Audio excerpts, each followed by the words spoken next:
I like to start with few rapid fire questions. What is Right. the role of Okay. fitness in lifestyle?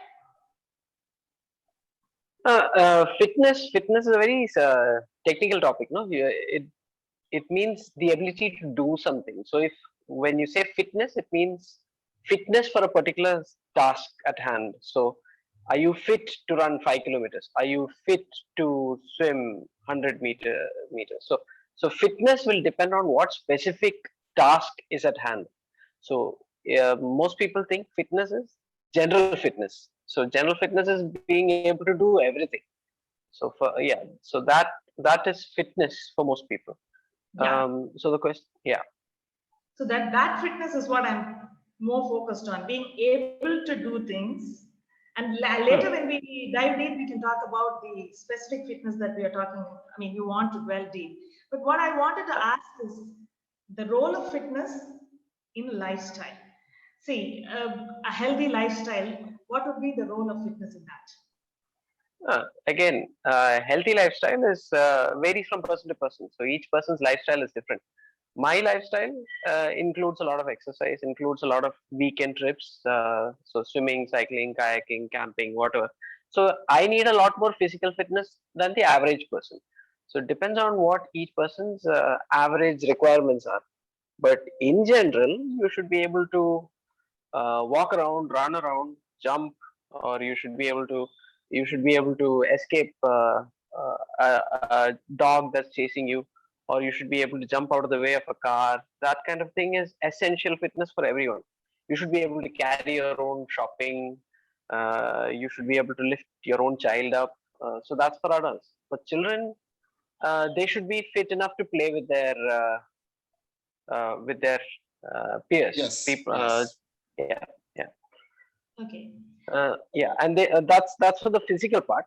For the other part, if you need to be fit enough to sit and do your job. For example, if you're not strong enough to sit for long durations, then you're not going to be able to sit in class without backache or neck ache or headache. So there's fitness for that too. So you need physical strength to be sedentary also. Right. So the means to it, I wanted to know about the means to fitness. The means to fitness. So yeah, so there's if you divide physical fitness, you've got strength, you've got endurance, you've got explosiveness, you've got agility, you've got flexibility. um, so these are the main facets of fitness. Now, depending on each person's lifestyle, you can then emphasize more on a particular facet of your fitness. You can either emphasize on strength, or you can emphasize on endurance, you can emphasize on flexibility or explosiveness. Um, so uh, the ways to fitness will depend on what that person's requirement is. If they want eh, so their training will change from person to person. What I need. Okay. Okay. Fitness is a right, responsibility, or both. Fitness is a responsibility, it's not a right. A right means it's going to be handed to you whatever you do. That's not true. It's a responsibility. You have to work on it. You have to be it's hard work. It's not going to be handed to you just because you're a human. You're born, therefore you should have it. Unlike human rights, where everybody gets human rights, you're entitled to your rights. But fitness is not a right. You've got to work for it. Right.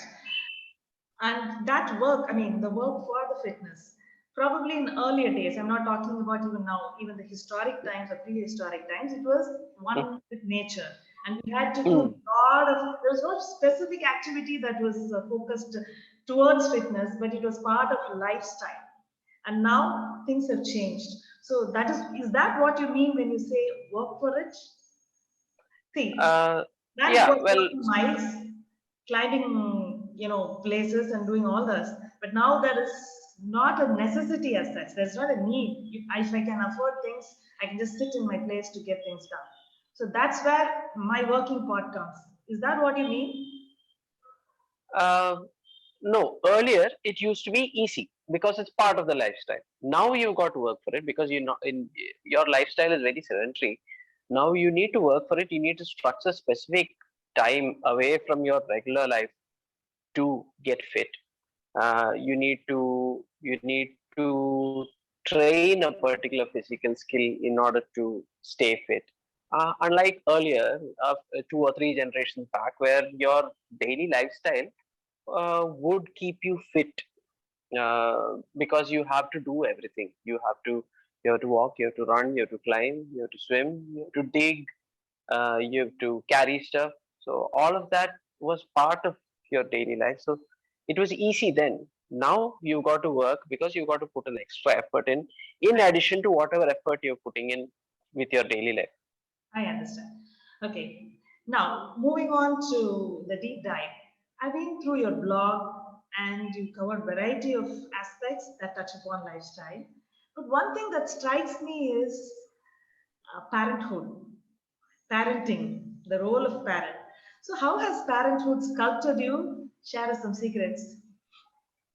So I used to be very obese and very unhealthy. Part of being in medical school for so long, and then working nights and eating a bad diet, having to do night shifts, all of that, I was pretty unhealthy till the time my sons were born. So once my sons were born and they started running around the house, I realized I was not fit enough to keep up with them. Or I would be, I could keep up with them when they're 1 years or 2 years of age. But once they start growing older and they're getting stronger and faster, I need to be able to keep up with them. So that's when I realized I need to start getting healthier. So you know, so I had to change my lifestyle just so that I could be a better father. So and that has changed me quite a bit. So from where I started, 87 kilos, now I'm 67. So I lost, yeah. So that's how fatherhood has changed me. Um, Physically, mentally, I am a lot more patient than I used to be. Um, so yeah, yeah. These are the things. But, yeah. Then the other thing is, I started taking a more long-term perspective on things instead of it doesn't matter to me.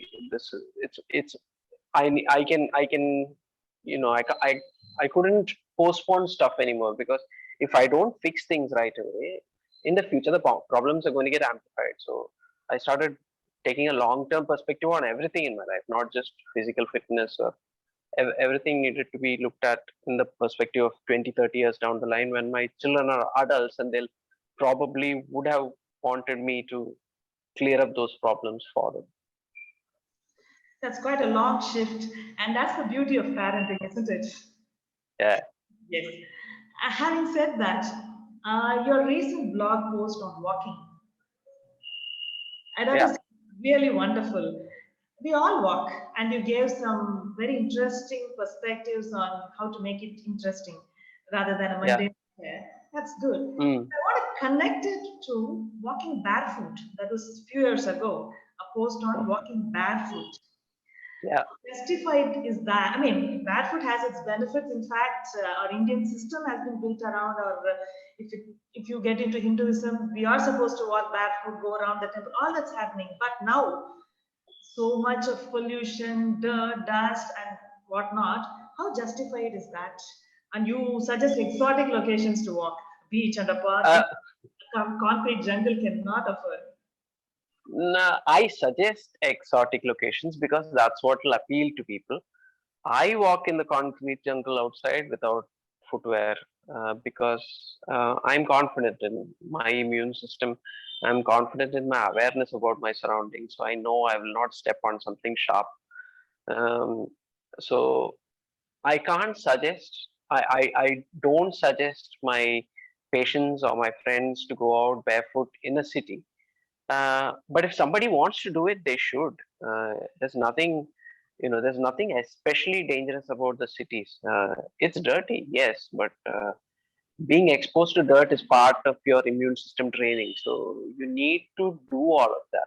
But if for somebody who's never been used to walking barefoot. If I it's a challenge just to get them out of their footwear.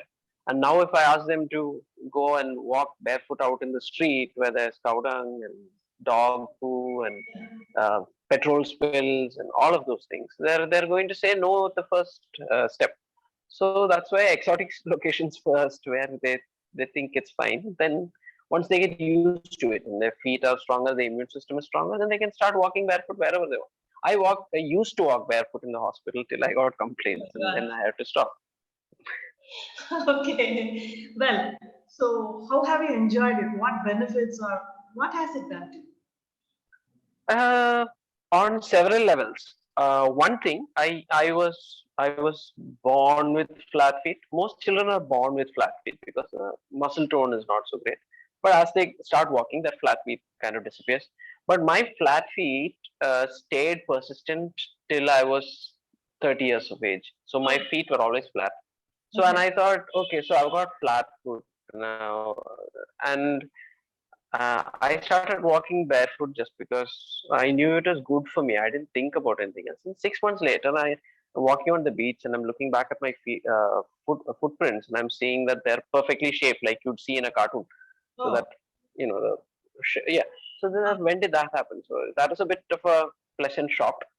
Then I realized I don't have a flat foot anymore. So it just happened on its own. That's when I figured out that something I did fixed my flat feet. And so that was about the anatomical changes that I found in my feet. The second thing is lots of my is Subramaniam might remember that in college I used to have a slight tilt when I walked. Yes. So I used to have a very pronounced tilt. That went away when I started walking barefoot. no. That so that was another weird anatomical change. It's all explainable, but it's not something that you expect to happen. Yeah. Absolutely. And and then so lots of my back pain and knee pains, all of those went away. Oh, Uh, then mentally, or philosophically, you start learning to tread softly. uh-huh. When you have boots on, your feet are armored, you can stamp through anything you want, Okay. not caring about what is happening around you. Mhm. But when you're unprotected and open to the environment, now you're going to take more care of the environment, because now if you don't take care of the environment, it's going to hurt you back. So you need to be aware of what's around you. So that was a good lesson that I learned when I started going barefoot. You start paying more attention to your surroundings. That was a good lesson that I learned from going barefoot. So it wasn't just physical; it also changes the way you think. That's wonderful to know. And you're talking about immunity, like as you pick up your immunity. Here I have a Ah, common question, I mean, common doubt that we have. What's the difference mm. between immunity and strength? Is there a difference at all? As, well, see, uh, strength, physical strength. Are you Mhm. talking about immune strength or physical strength in general? Generally, people, oh, you get strong, you build immunity. These are the terms that we commonly hear in the ads or whenever somebody speaks about. So tell us if Ah, the you can be strength is you different. can be physically strong. You can be physically Okay. strong with a really poor immune system. Uh-huh. Uh, that is very much possible. So you must have seen headlines recently about bodybuilders succumbing to COVID.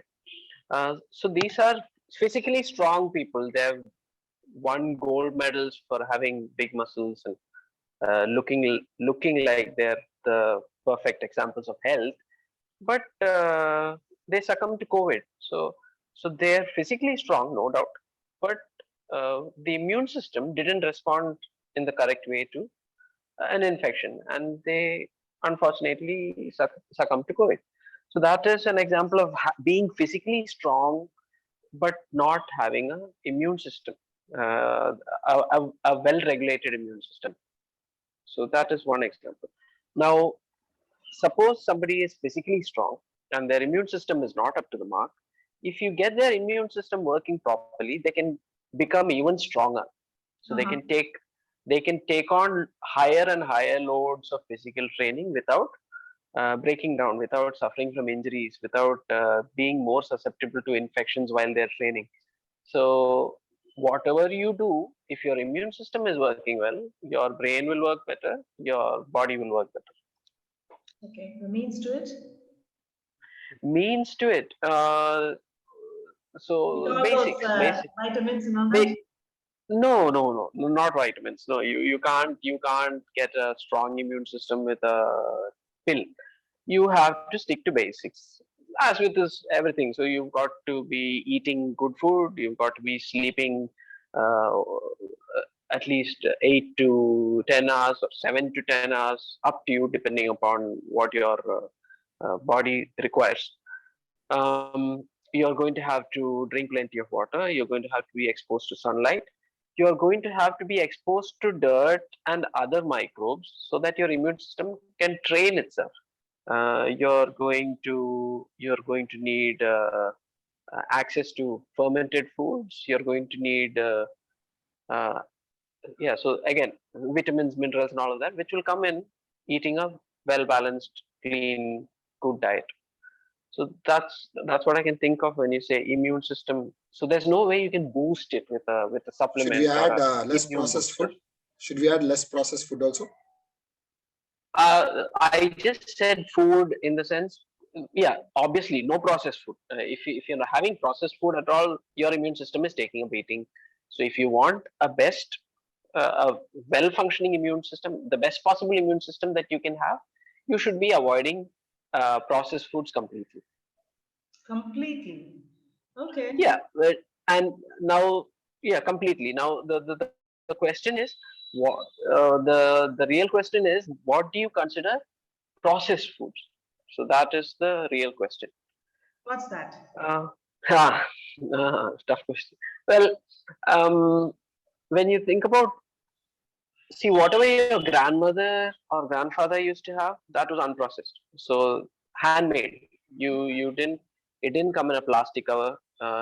There were no additives that made it last for years together. Or even if there were additives, you knew what they were, and those additives were available at the grocers. They weren't coming from a factory. They didn't need a chemist license to make it.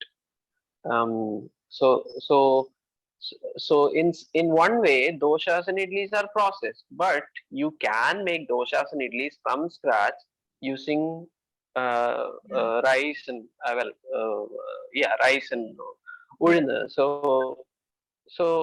that's not, it is processed, but it's not processed in the way that you'd find Maggi noodles. That's definitely processed. And Or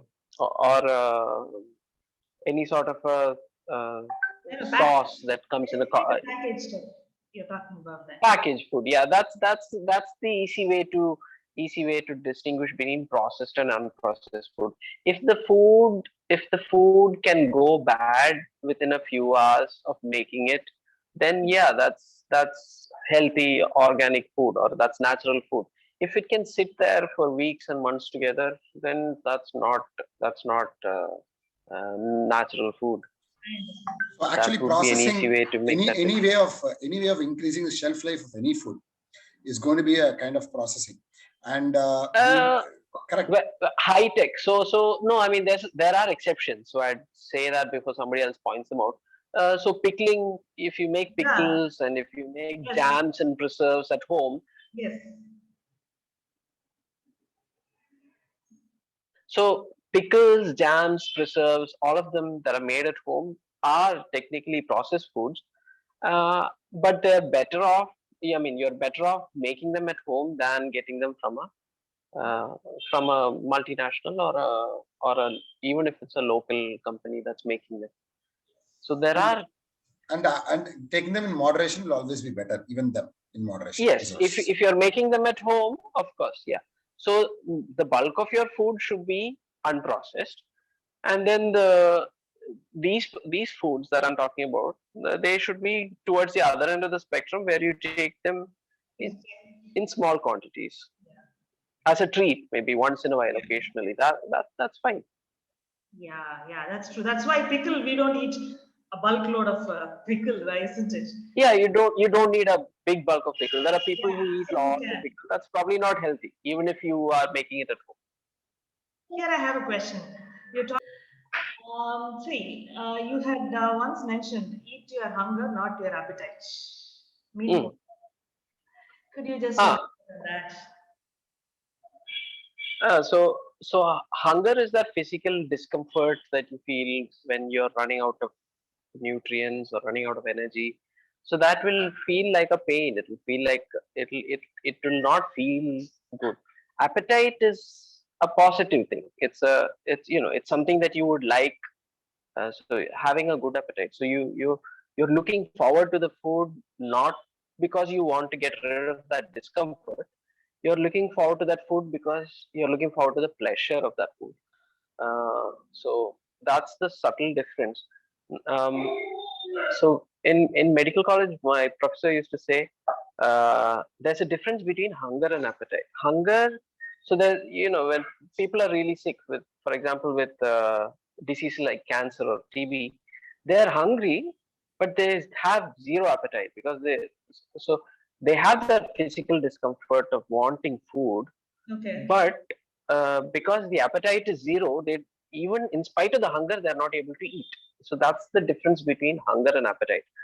um, Now appetite usually uh, will mislead you, in the sense it will always make you try and eat more. Mhm. Hunger won't mislead you. If you're hungry and you satisfy your hunger, usually that's enough. I mean, if you can take the edge off your hunger, and if it's not, that's usually the right amount of food. But if you try and eat till you're satisfied, that satisfied is when your appetite is subdued. That's when you reach a point where your appetite tells you, I can't have any more. Okay. That is the difference. So uh, in volume terms, if you're eating 50 to 75% of your absolute capacity, 50 is preferable, 75 upper limit. Oh. If you're eating 50 to 75%, then you should be okay. Okay. That's a good one to know. So hunger is need and appetite is pleasure. Yeah, I suppose that's the only way to distinguish it between hunger and appetite. The only way to distinguish it is hunger is a discomfort, appetite is pleasure. Yeah. Okay. Between both, how do we differentiate that in a kid? With the pediatrician in or prefer to talk? uh, Children are difficult, but yeah. So I think Subbu might be able to answer that better. Um, See, the question of appetite in children, most children only eat to their hunger. They don't eat to their appetite because Ah, that's not, they're not yeah, trained initially. So okay. only what happens is the way we train them over a period of time, we tell them eat to your full, eat to your full, and we put that extra bit of food. The body yeah, starts getting that feeling that it has to eat so much at this time to get that pleasure. So we are the ones who are setting that meter against it, and that starts very early in life. Yeah. Well yeah. said. So that reminds me because you can train appetite. You can't train hunger. Okay. So hunger is a physiological response to a shortage in nutrients or energy.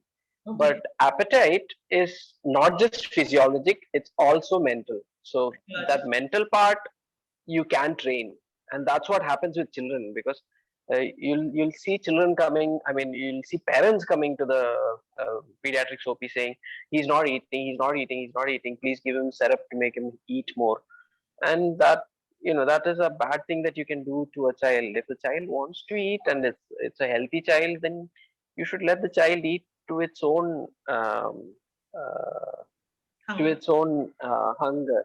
Now, initially it will work, but later on, as the child learns all of these tastes and flavors that modern cuisine is capable of, then it becomes less and less reliable. Their instincts become less and less reliable. So the later you can start them on processed foods, the more they will be able to tune their taste buds to what real food tastes like. Okay. So Yeah, so that's important. This reminds me that there are studies that say that the taste the child develops in utero also because of what the mother eats also, and some Yes, amount of yes, secretions through yes, the breast milk. So Oh, what yes. the mother eats, what predominantly, and that is usually, and twins have very similar range of satiety and taste also, very similar taste. A lot of Mm, studies have suggested. mm, So mm. I feel there is both the ends. Sometimes what happens is this fuzzy eating is often because of environment, because there is a negativity associated with hunger and food. And during the food time, meal time, there has been a negative behavior either by the child or in the family, which causes the fuzzy eating. So a lot of fuzzy eating can be changed by changing the environment, and you are changing that negative association with eating food. Then automatically the children become better. So much so that it can go to the level of causing nutritional deficiencies in kids, yeah. or the other way around, malnutrition of obesity also, the other end of Okay. malnutrition also. Mm. So a lot depends on the environment and also what the child is exposed early in life. So how early? It's as early as in utero. Yeah, Yeah, that's there was there was something else I wanted to talk about: fussy eating. Fussy eating is an evolutionary defense mechanism. So children tend to avoid vegetables and green leafy, the healthy stuff. So you ask them to eat something good, something a fruit. Maybe it might be a fruit that's not very sweet. It's a little sour. They'll avoid it. Or if it's green leafy vegetables, they'll avoid it. That's an evolutionary defense mechanism in some way, because you know children, uh, you can get poisoned by some plants, and you don't, as a child, you don't know which is poisonous, which is not. So anything that has a strong flavor, that's not uh, sweet, or that's not salty, or one of those primary flavors, the children will tend to avoid. Now they need to be trained, so you need to find creative ways of making these foods interesting by combining them with other flavors, and making it interesting. And so it needs a lot of creative cooking, I suppose, in order to counteract fussy eating. So that brings me to another one. Sorry, Chitra, we are taking away from what you want to discuss, but this point, there are 5 basic tastes, and in that, the sugar indicates more of requirement of carb. That's what we eat when we are this thing, and the sour and the Salty. salty taste are something that we seek, but we should not. We eat in moderation, because too much of salt in anything, sourness in anything, we don't take. So it has to be taken in moderation. Whereas bitter is something we always avoid. This is exactly what Judy is coming to. Yeah, so the bitter taste is associated with alkaloids, and alkaloids are usually toxic. So Oh, people try and yeah. So, Absolutely. so okay. yeah. Absolutely. Right. So the role of a parent in food, from food, let us start to fitness. How do, like, a child is born and then we have them through the stages till where we need to guide them. So could you tell how a parent could work by the stages in a child's life as far as their physical fitness concerned? So there's this. I had made a series of posts on fitness for children on my blog. You can probably put a Yeah. link to it. Yes. Uh, so there's, in the first, I'm not very sure with the developmental milestones. That's the part of pediatrics that I I'm didn't there to like help at you. all. I'm there to help you. Yeah. Don't worry. It was good. So, It was right. so yeah. So I just look at it like, are they ready to? So they're crawling at first. So they're on their back,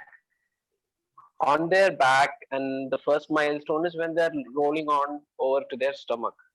And then after that they're getting on all fours, and then they're starting to crawl, then they're starting to stand up, or get on their knees and crawl for some time, and then they're going to cruise by holding on to stuff around them, and then they're going to start walking, and then from walking it's running, jumping, climbing, so it goes like that.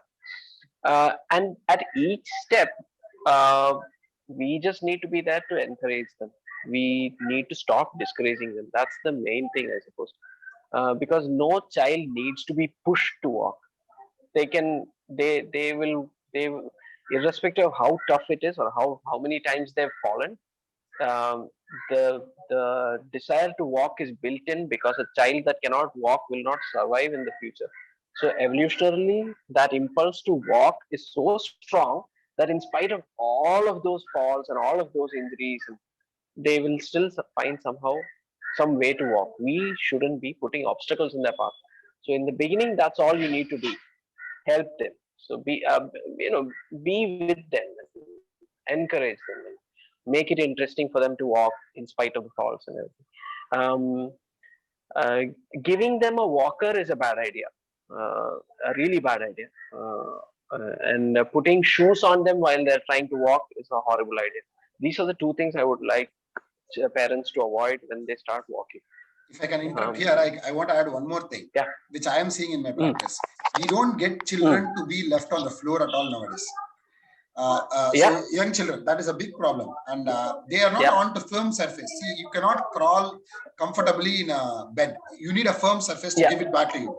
So, and I find most of the kids on the bed or on a very soft surface because they are so scared the child might get hurt.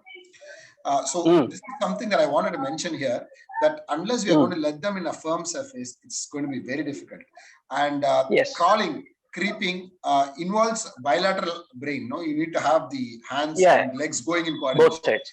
Yes. Yeah. And my special educator says that children who don't crawl or creep with on fours often have issues in bilateral hand coordination.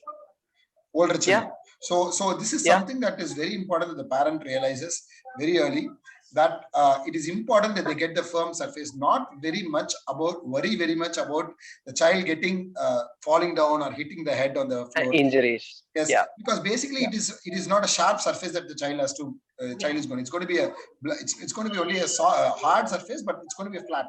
So as long as there is no sharps around, there is no edges around, I think your child should be fine. Yeah, and I want to make a note that we are talking about typically developing children. Yes. We are not talking about, because other group we are talking about. Yes. So this is typically development for a child and with a normal milestone. Absolutely. And I agree with Judy as far as walkers are concerned. Let me add one more thing. The round walker in which we make the child sit down, it is considered to be one of the most dangerous toys that you can buy for a child. Head injuries are more common with that. The children can topple. So it's not recommended by any authorities. It's best avoided. And don't donate yours to somebody else. Yeah, well said. So we go on to the toddler stage. And the toddler wants to like go anywhere, out, jump, and all. Take us through that. Toddlers want to explore, so they want to climb on higher and higher surfaces, and they want to get under things. It's a time where they get a lot of minor injuries, but I've not seen any major injuries. All of these years of practice, nobody's been no child has had massive brain damage because they fell off a bed or fell off the table or something. Nothing happens. That doesn't mean you become careless. You always watch them.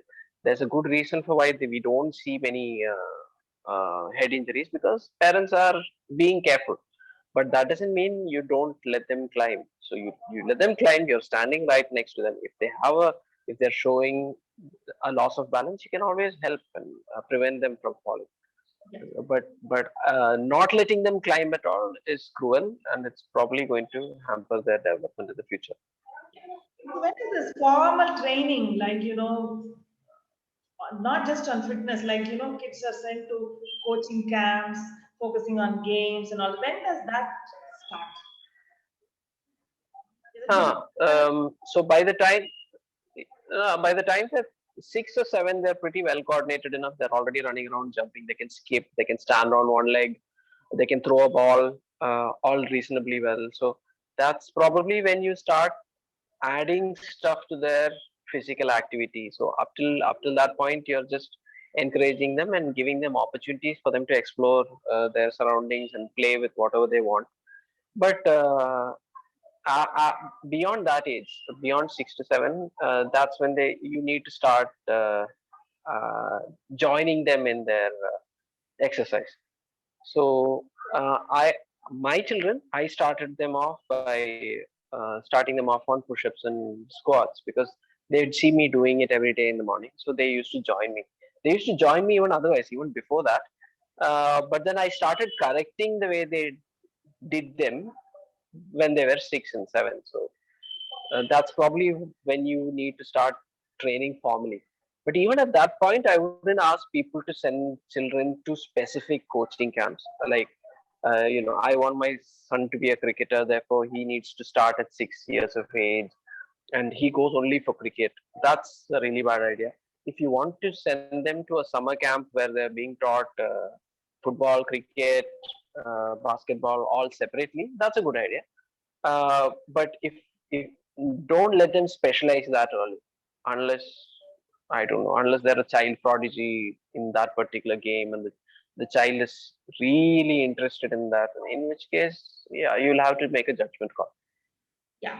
Here I know I have a question. Like playing sports, does it make you fitness or does fitness lead you into a sport? How does it work? Because I say, if I'm going to say like cricket, will it make me a fit person?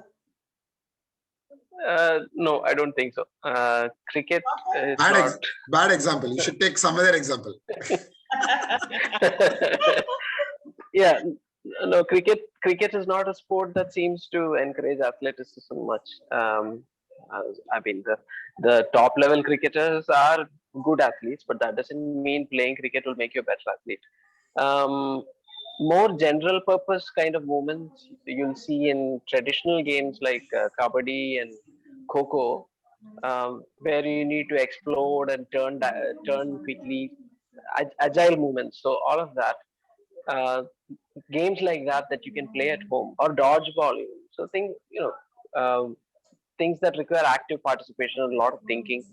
Um, those are the kinds of games that you'll need to play, and they'll you know.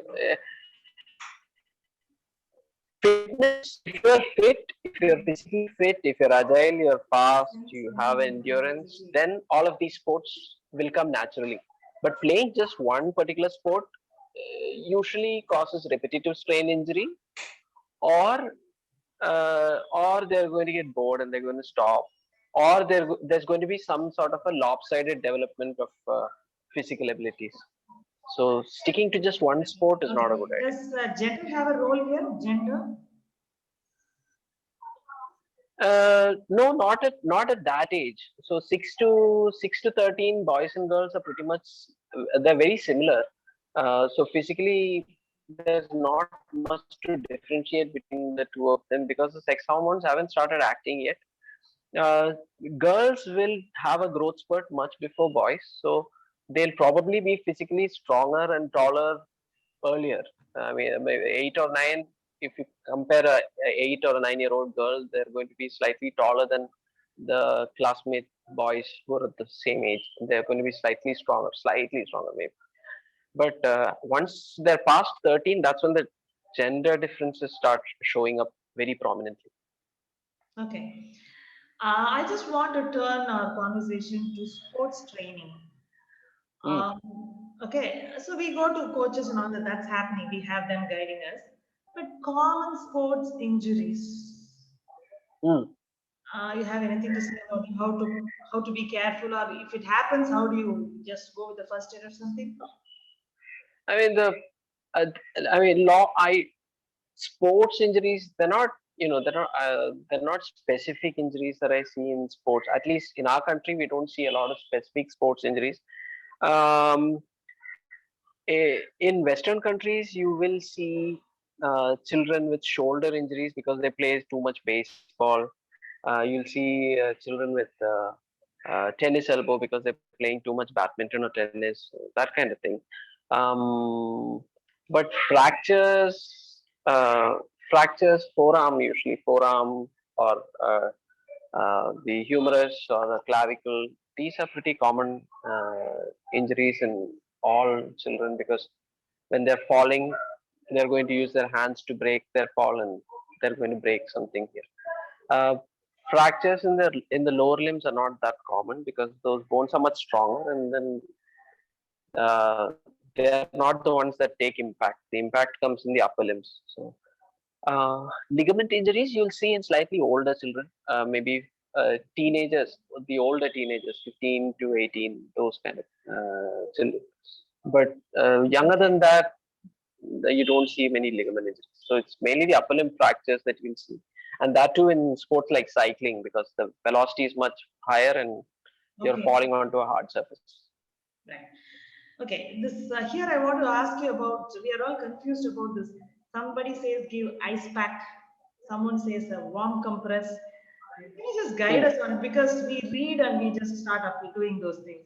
But can you explain the logic behind it and when to do what as a home first aid? Uh, no, yeah. So ice pack is not used at all. I used to be. I mean, it's not a good idea to use an ice pack because immediately after an injury, the body is going to try and control the damage by initially improving the blood flow to that area. So there will be a lot of inflammation. There will be a lot of swelling. Trying to fight it with an ice pack to reduce the blood flow to that area doesn't seem to make any sense, and I've not seen any good results from using an ice pack. So I don't ask my patients to use an ice pack. The only place where you can use cold water is when there's a burn. Otherwise, for a physical, for a collision injury of some sort, the ice pack does nothing. It probably worsens outcomes in the long term. So it's Okay. ice pack is avoided totally. Heat, moist compression, you can use later on. So that's second day or third day. So once the swelling has reached its maximum, and now you want to start improving the blood flow, because the swelling itself can impede blood flow. That's when you start using heat to improve the flow outwards. So there you can use heat, but again, cold compress or ice packs not a good idea. So Mhm. you can avoid using ice packs completely. You're not going to lose anything by avoiding ice packs. Uh-huh. Okay. I just wanted to ask you about this core training, like in exercise, you say something about the core muscles training and all that. Do you believe in Mm. them and how far do we work towards that? So there's this depends on what people think of as a core. So the core, when people think core, they're thinking just the six pack in front. That's not the core. The core is the entire cylinder around your spine. Okay. So the core will also include your hips. It will also include your back. It will also include your abdomen in front. It will also include your diaphragm, which you cannot see. The diaphragm is the partition in between your lungs and your abdomen. It's what helps you breathe. Uh-huh. The core will also it also includes the pelvis, the floor of the Yes. pelvis. So it's a cylinder, uh, and that also includes the hips. So that's the core. Now coming to core training, you need to go in stages. You need to be able to hold the core rigid against an external force. That's the first level. So Okay. once you can hold the core rigid against an external force, then you move on to uh, holding the core slightly flexed to one side or flexed to the other side against an external force. And then the next level to that is having the core move while you're manipulating an external force. This is Oh, broadly speaking. So the okay. basic, so when you're training somebody for core training, you need to start off to make sure that the core is rigid against a stable external force in the first stage, and Okay. then in and then move to second, and then move to third. So this this all of these crunches and twists are all advanced exercises that you shouldn't be doing in an untrained person, in Okay. order to reduce the impact of, I mean, reduce the risk of injury. Okay. So that leads me to ask about the basics of movements Hmm. across lifespan. Like, is it a natural? It is natural, of course, but sometimes is there a way to work it out? Can you repeat the question, please? Because I didn't. No, the basics of movements and their Hmm. importance across lifespan. It's basics of but the Uh, basics are all the natural basics of movement and the importance of cross across lifespan. across lifespan. Okay, okay. Huh. So in general, we reach the peak physical capacity by the time we are around 20, 25, and after that it's all a decline. So usually by the time you're 30, you're starting your physical decline, and by the time you're 50, you're really starting to feel your age, and by the time you're 80, you're ready to die. So that's the progression. Now, uh, at- so up to 20, there's not a lot you need to worry about. After that, you start losing muscle mass, you start losing bone density, you become more fragile, you become less explosive. Mhm. So if you can get the maximum amount of physical capacity built up by the time you are 20, 25, then you're Mhm. going to age better. Okay. You're going to age better. So you're going to have a good adulthood, and you're not going to suffer too much in your old age. So that would be the aim. What is happening right now is we are having children spend so much time in school in front of their computers and books that Mhm. by the time they're 25, they're already wrecked. And after that, they have to start building up their physical capacity, which is what I did. Yeah. But that's not the best way to do it. I think you should keep your physical capacity maximum till the time you're 25, and after that, whatever you get is a bonus. Uh-huh. Hmm. Okay. So I also have something to ask about sleep posture. Sleep Hmm. hygiene is one thing, as you said, the Hmm. number of hours and how you create your ambience. But the sleep Hmm. posture, some people, tend to lie on their sides. Then this because mornings, someone with an arthritis or something, you're advised not to get up immediately, stretch and do on all those things. Does sleep posture Hmm. affect all this, or is there any optimal advice for sleep postures? A healthy person with no aches and pains can sleep in whatever way they want. That's not a problem at all. Uh-huh. But if you got health issues that are causing trouble, then you might need to modify the way you sleep. Okay. For example, people with low back pain issues usually don't do very well when they lie on their stomach. It's best they lie on their back or lie on their side. People who have breathing issues might not do well if they are lying on their back without a pillow. So they might be better lying on their back or lying on their side with a pillow. So it'll depend from person to person depending on what their health issues are. Lying in some, if you're lying to the side, if you're lying to one side, it might reduce your gastritis.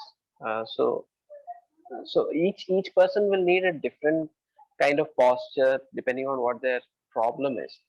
And usually there's no need to instruct them on it because they'll find out on their own. So if a particular posture is giving them pain, if it's giving them gastritis, they will correct it over a period of few weeks on their own. Mm. um, so So leave it to nature and instinct, is it? yeah, usually you can tell them, see, you've got backache, so that's my area of expertise these days. So you've got backache, so it's best you don't lie on your stomach. That's probably not good for you. Uh-huh. um, uh, and when people change over, they start lying on their side or they're lying on their back.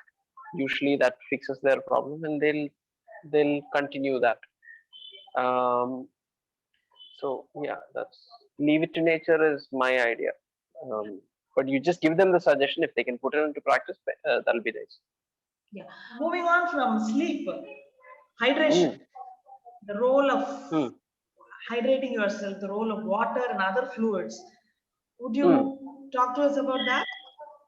Yeah, well, see, most of the time, what we interpret as hunger is going to be thirst. So there's people are used to chronic dehydration, so they're not getting enough water, and the body gets adapted to it to some extent.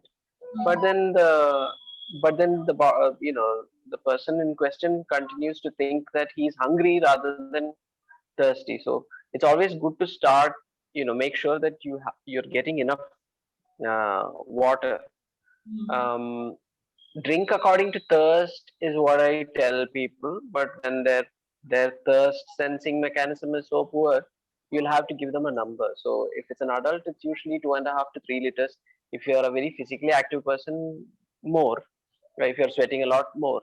If it's a humid climate, more. But drink to thirst is my advice. If you want a rough guideline, yeah, 3 liters for an adult. Oh, okay. That's the way to see. The water is the best hydrating agent, isn't it? Because we see lot again. You're going to say Water is the only hydrating agent. Water is the only hydrating agent. no. We have Everything lots else of is sports drinks, supplements. We are no, taking. no, no. Avoid all sports drinks. None of those sports drinks are good for you. That's important. You See, shouldn't be when I using any goes of to those. swimming, the coach advises because I've seen this typical situation. The coach advises get those sport drinks. I don't remember the names though. And the parents. Well, Gatorade and whatever. But then see, uh, if it is for energy, if it is for fueling, you've got enough fuel in your fat stores and your glycogen stores, and you shouldn't be exercising children or adults even for periods longer than what you need. So if you need to eat in between your exercise, you are exercising too much, or your physical condition is that poor. So you need to be your target should be to exercise, be able to exercise without food. If you need to eat during your exercise, you're either exercising too much or your physical condition is so poor that you need to tone down the level of exercise you're Okay. taking. So that's about the fuel. Now about the electrolytes, uh, you it's just salt and water. You don't need all of those specific extra special electrolytes, not at the level that we are normal people are performing. If Uh-huh. you're an Olympic athlete, you maybe you can consider because but those people have access to scientists and a battery of lab tests that are available at all times for them to decide what electrolytes to have when and all that. We don't perform at that higher level. We don't need these sports drinks to make us perform better. We can get far more improvement in our sports performance by training the sports rather than by drinking these sports drinks. So I think in order to improve performance, you should be practicing strength and endurance and agility or whatever, and the specific sports skills that you've got, and by improving your diet in general so that you get all the vitamins, minerals, and micronutrients from your diet itself. You can add some salt to the water you're drinking if you're performing in high heat, high humidity conditions with a lot of sweating. But you don't need any of those extra electrolytes, special electrolytes. If you need it, you're either training too hard, which is not a good idea for children anyways, or your physical condition is not good and you need to improve your general health before pushing that hard. Okay. Well said. Yeah, that makes sense. And you've spoken a lot about fitness, lifestyle, and all that. But tell me honestly, how do we bring interest in physical activity and even make our kids understand the importance of a good, healthy lifestyle? So see, yeah, so there's this, it's the same, yeah, so I'd posted about this about on my blog. That's So it's great. a matter of motivation. Yeah. Mm. So that motivation needs to come, motivation you need to provide in the form of a aim. Now, uh, the child is going to think, why do I need to exercise? So I'll give you an example. So I'm making my children do push-ups and squats, and they're not enjoying it. At least in the beginning, they didn't enjoy it. So it became I had to start pushing them. So what happened was I started taking them out cycling, and I was taking them out cycling with my friends, and we were doing 15-20 kilometers through rough terrain, off road, and my children were not able to keep up. So now I said, see, now if you had practiced your squats, your legs would have been stronger and you would have been able to keep up with us. So they missed a few trips because I told them that they wouldn't be strong enough to keep up with us on the trip. So once they got that message across, then they started training for the weekend trips. That was how I motivated them. So they need to know why they are training. So You'll need to constantly talk to them and let them know that if you do this, you might be able to do something special later on. So this is it's you'll have to figure out how to motivate them. So you need to give them something to look forward to.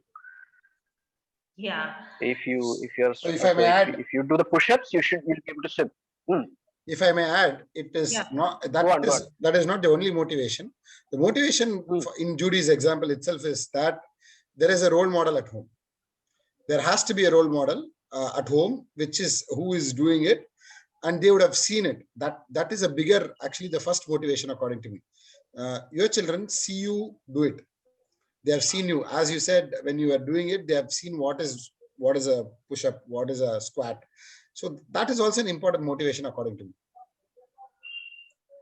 Yeah, I mean, the humans, especially human children, like mimicking the people around them. So we have a very small window. By the time they're 13, they don't want to imitate us anymore. Parents, I mean, they would rather imitate their equals, their peers.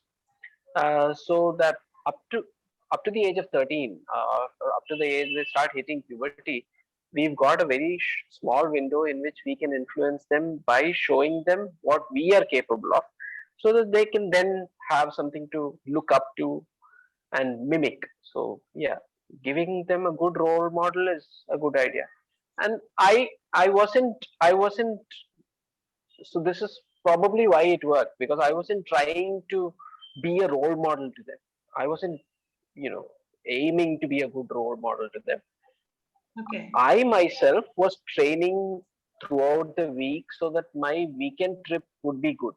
Okay. So I have a goal. I have to be physically fit to be able to trek or cycle or climb or swim or kayak or whatever. So for that, if I need my Sunday to be good, I need to be training the other 6 days so that I can be strong on Sunday. So that was my motivation. And seeing me train and seeing me go on trips of this sort in the outdoors was their motivation. So it works differently for different people. Yes. But motivation in general is same. You need an aim. That's it. And And it has to be a fun aim. I will cut down the window even to less, especially where the influence of parents is even less. If they are, in your case, you are there at home Yes. for a longer duration, and many other parents, when you take of your age or my age. So when we are working outside, we have even shorter window. They look up to us until 6 years. If you're not there around, they don't get to see your face. You're not the motivation. Somebody else is a motivation. Yeah. And that's when there is a problem. When there is a problem. Yeah. Yeah, well said. And Dr. Subramaniam, we have any questions? So I feel a lot of what Dr. Louis has told us is experiential. It's not just from just reading. It is accumulated over a period of time from experience, and that's what we have to learn. Rather than coming from a person who is just reading books, he is someone who has experience. He has been there, done that. So we'll have to take that for us as a motivation and start working towards it.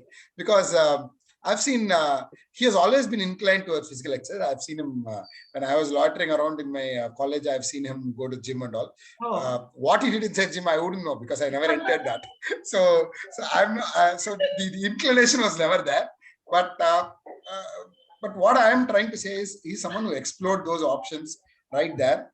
So all of us need not go on a kayak or go on a trekking. No, the funny story about gym. I wasn't interested in going to the gym. I was interested in cycling.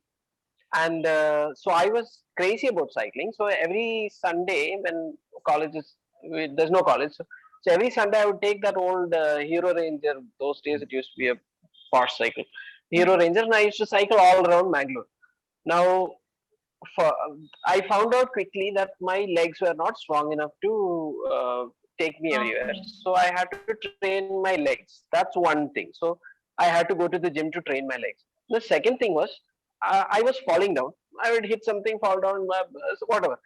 And I know that cycling is not a very load-bearing exercise, and my bones will not be strong enough. So I have to train my bones and I have to train my muscles so that when I fall, I'm not going to get injured. So that's how. So that's how I went to the gym. But when I went to the gym, what happened to me, it was very interesting. I liked it a lot. So then I became addicted to the gym. So that's what happened to me.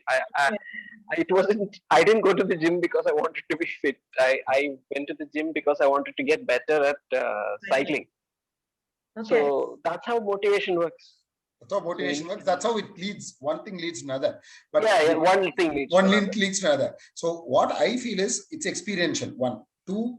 What from what Louis has said all through the interview is about be open to ideas, try out.